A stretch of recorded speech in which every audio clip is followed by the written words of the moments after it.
I'd like to speak about a few of the criminal justice bills that are significant at the session. The first is Senate Bill 654, an act concerning a right to counsel for immigrant children. And this would be to ensure that children of immigrants are represented in issues regarding their well-being.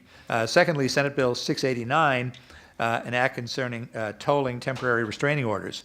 And this would be to continue a temporary restraining order after the person alleged to be a threat is released from custody.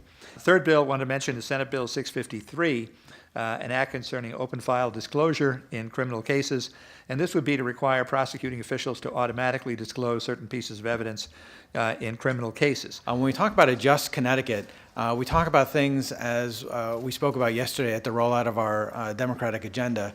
But in addition to that, there's other items that are just as important for us as those larger items as well. Many of those things include ensuring that we are treating people fairly, so that if they offend and they have a clean record, we can provide them or help them ensure that they have the ability to work and to live and to lead a life that helps themselves and their families. That we enable more people to participate in the voting booths, that they can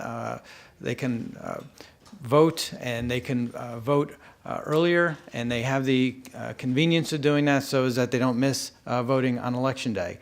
Third, for a Just Connecticut, is ensuring that people are safe. That when they go to school, kids go to school, or people go to the movie theater, or they go to a concert, or they're in any type of a building, that they feel safe, and that we are preventing illegal guns from getting into the wrong hands. The proposed legislation that we as Democrats are bringing forward, it's a renewing of what we are as a party. It's understanding that democracy is never a done deal.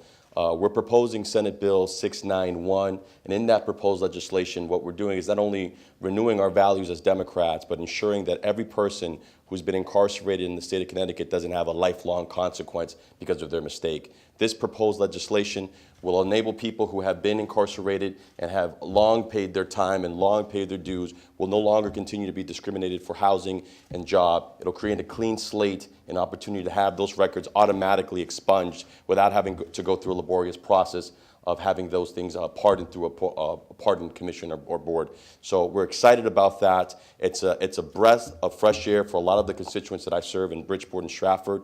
It ensures that democracy continues to work for all of us, irregardless of our social economics or our race or our background, that we make sure that once we paid for these crimes that we've committed in society, that we don't continue to pay for them for an eternity. In case anyone has any doubt about what a ghost gun is, I invite you to Google it. The very first site that comes up, ghostguns.com, says it specializes in selling unregistered weapons that are combat tested and mission ready. Yes, any reasonable person should be shaking their head and asking who is buying unregistered, untraceable, combat ready guns and why? What is their mission? Whether we own guns or not, whether we have children or not, whether we're Democrats, Republicans, or subscribe to any political identity, combat weapons in the hands of civilians who are not responsible gun owners is a major threat to our public safety. And we're putting forth a bill, as the legislature did last year, to prevent violence caused by ghost guns, which also includes 3D guns. The details of this year's bill are still to be somewhat determined, but essentially it would require that any partially assembled gun, including a receiver, would be subject to the definition of a firearm, which would mean that it would have to have a serial number, it would be traceable, and law enforcement could track it. And also that the owner would have to have a permit. Connecticut has long been a leader in ease of access to voting and making sure that all of our residents can participate in the electoral process.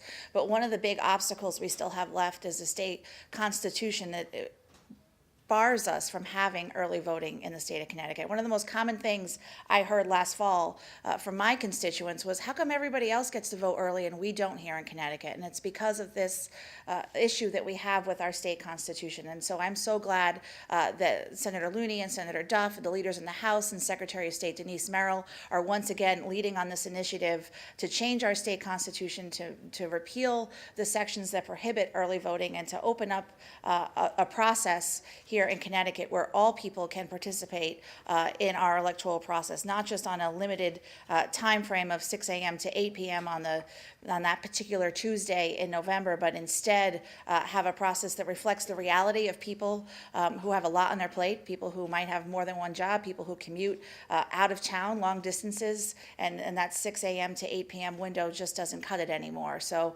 I'm excited that this year we seem to have such broad support for this early voting initiative, that we will be able to change the state constitution, and I'm hopeful that it will be a bipartisan proposal. I know that our colleagues on the other side of the aisle also believe in making sure everyone gets to participate in our democracy, and I'm hopeful that this year this amendment will pass with the thresholds necessary that the voters can decide in 2020.